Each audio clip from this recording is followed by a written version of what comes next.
Engage कीजिए और उनको कससुल कुरान के किस्से जैसे कि स्टोरीज वगैरह हैं उन्हें सुनाएं ताकि उनके अंदर भी कुरान को पढ़ने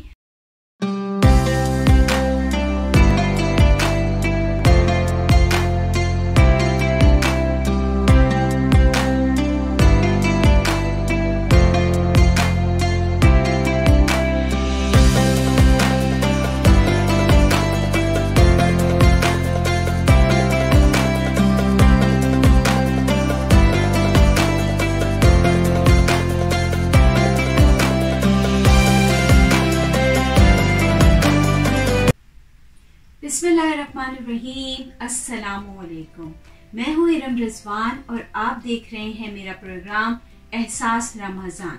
आज मेरे प्रोग्राम का टॉपिक है रमजान करीम और हमारे बच्चे। जैसा कि आप सबको पता है कि रमजान करीम एक वाहिद महीना है जिस पूरे महीने में हम तमाम मुसलमान दुनिया में चाहे उनका किसी भी मुल्क से ताल्लुक हो, तमाम मुसलमान एक जैसी एक्टिविटी करते हैं, यानी कि हम सहरी करते हैं, हम अफ्तारी करते हैं और दिन भर हम मुकम्मल प्रॉपर तरीके से इबादत करते हैं। और जैसे कि पाकिस्तान में तो एक बहुत ही खूबसूरत सा माहौल डेवलप हो जाता है कि तमाम लोग सुबह के वक्त जो है वो उठ जाते हैं, सहरी का एहतमाम किया जाता है, मस्जिदें आबाद हो जाती हैं और फिर अफ्तारी और फिर अच्छे काम बच्चे अपने पेरेंट्स को करते हुए देखते हैं। तो रमजान करीम वो आइडियल टाइम होता है हमारे बच्चों की तरबियत के लिए, बिलखुसूस उन बच्चों के लिए जिनकी उम्र 6 इयर्स ओल्ड होते हैं या 7 इयर्स होते हैं। और ये सबको पता है कि इस उम्र के बच्चे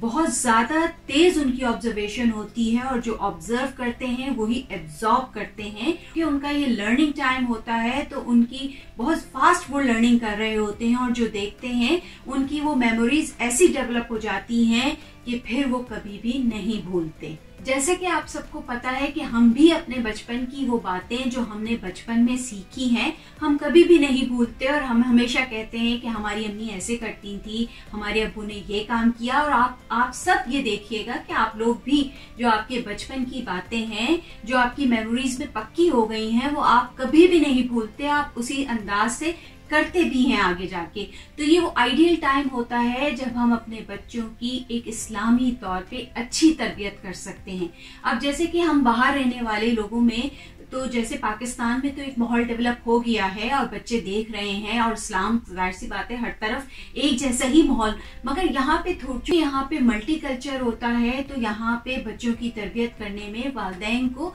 थोड़ा बहुत स्ट्रगल करना पड़ता है। मगर जब हम रमजान की बात देखते हैं, रमजान का महीना देखते हैं, तो यहाँ पे भी जो मुस्लिम कम्युनिटीज जहाँ डेवलप हो जाती हैं उसमें उनकी मस्जिद देखिए, उनके अतराफ में लोग बिल्कुल उसी तरीके से एक्ट करते हैं जैसे कि मुस्लिम ममालिक में लोग एक्ट करते हैं, यानी कि सहरी का एहतमाम होता है, अफ्तारी के एहतमाम होते हैं, 5 वक्त की बाकायदा नमाज जमात के साथ अदा की जाती है। तो मैं आपसे कह रही थी कि ये एक आइडियल टाइम होता है बच्चों की तरबियत करने के लिए और हम जितने चाहे पैसे इन्वेस्ट कर लें अपनी बच्चों की तरबियत के लिए, किसी भी एकेडमी को दे दें, किसी भी इंस्टीट्यूशन को लाखों रुपए दे दें, मगर जो तरबियत हम अपनी बच्चों की इस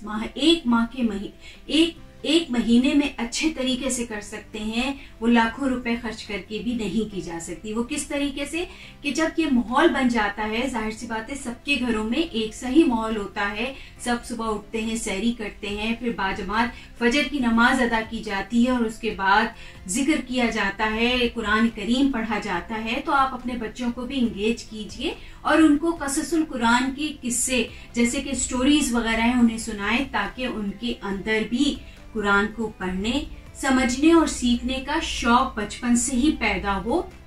और वो कुरान को उनके लिए समझना आसान हो जाए। इसके साथ साथ आप छोटी मोटी जैसे कि हम बच्चों की तरबियत इस तरह भी कर सकते हैं। कल भी मैंने एक छोटी सी आयत का जिक्र किया था, आज यहाँ पे भी मैं एक छोटी सी आयतों का जिक्र करती हूँ। जैसे कि हम बच्चों की तरबियत इस तरह भी कर सकते हैं कि जैसे हम बच्चों को ये कहें कि इस्लाम कहता है कि वालिदैन की खिदमत करो, इस्लाम हमें ये बताता है कि वालिदैन को उफ तक ना कहो। और सूरह नूर की आयत नंबर 58 का तर्जुमा ये है कि अपने वालिदैन के कमरे में बगैर इजाजत के दाखिल ना हो। और बिल्कुल इसी तरह सूरह बकरा की आयत नंबर 42 का तर्जुमा यह है कि सच में झूठ को ना मिलाओ। तो हम ये बातें उनको समझाते जाएं कि देखो बेटा, हमेशा सच बोलना है और झूठ का सहारा नहीं लेना, झूठ बुरी बात है। तो ये छोटी छोटी बातें हैं जो इस्लाम हमें भी सिखाता है। ऐसा नहीं कि हम सिर्फ बच्चों को सिखा रहे हैं, हमें भी इन बातों पे उसी तरह अमल करना है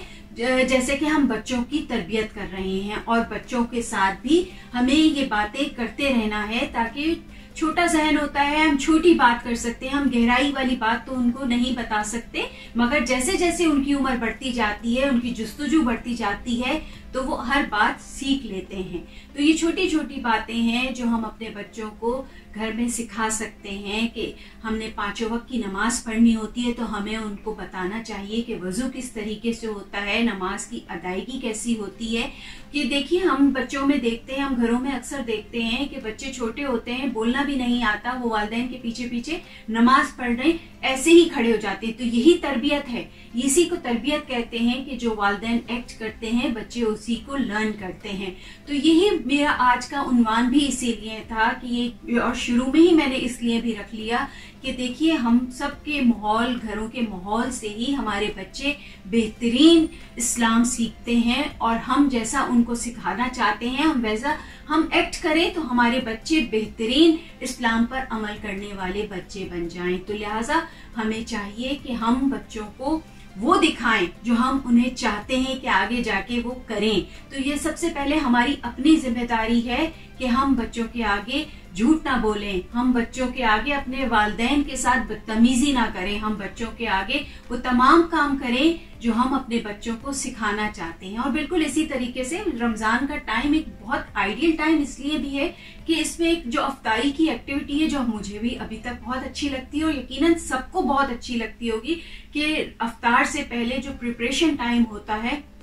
वो हम तमाम घरों में बहुत इंजॉय इसलिए करते हैं कि वो बहुत मजा लगता है। पकोड़े बन रहे हैं, फ्रूट सैलड्स बन रहे हैं, शरबत बन रहे हैं, तो आप अपने बच्चों को इंगेज करें इन छोटे छोटे कामों में, जिससे उनके काम करने की आदत भी आती है। और दूसरा, एक हेल्दी एक्टिविटी होती है कि वो लर्न करते हैं कि किस तरह से चीजें तैयार की जाती हैं। फन भी होता है, लर्निंग प्रोसेस भी होता है, एक एक्टिविटी उनकी बेहतरीन होती है, साथ में उनकी बेहतरीन तरबियत भी होती है कि आगे जाकर वो जब बड़े होते हैं तो वो घर के कामों में पार्टिसिपेट करते हैं। तो ये आपको मैं आज जो बताना चाह रही थी, कहना चाह रही थी कि ये आइडियल टाइम शुरू हो गया है। तो लिहाजा अपने बच्चों के सामने जो है वो छोटे मोटे काम उनको रखें, छोटी मोटी बातें उनको इस्लाम की सिखाएं, कससुल कुरान बताएं, और वो एक बहुत बेहतरीन सा अपने घर का माहौल, जिस तरह से हम नमाज अदा करते हैं, वजू करते हैं, उनको देखिए, उनको फॉलो कीजिए कि अगर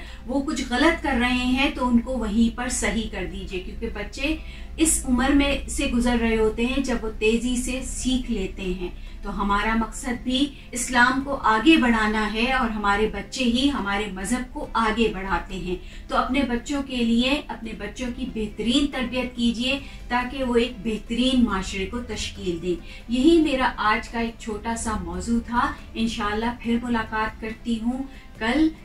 इजाजत दीजिए, दुआओं में मुझे याद रखिएगा, और अगर आपको मेरे प्रोग्राम अच्छे लग रहे हैं तो मेरे चैनल को सब्सक्राइब करें, मेरे प्रोग्राम को लाइक करें, शेयर करें, और अगर दिल चाहता है तो बेल को भी प्रेस कर दें। इंशाल्लाह कल हाजिर होंगी फिर एक नए टॉपिक के साथ। अल्लाह हाफिज।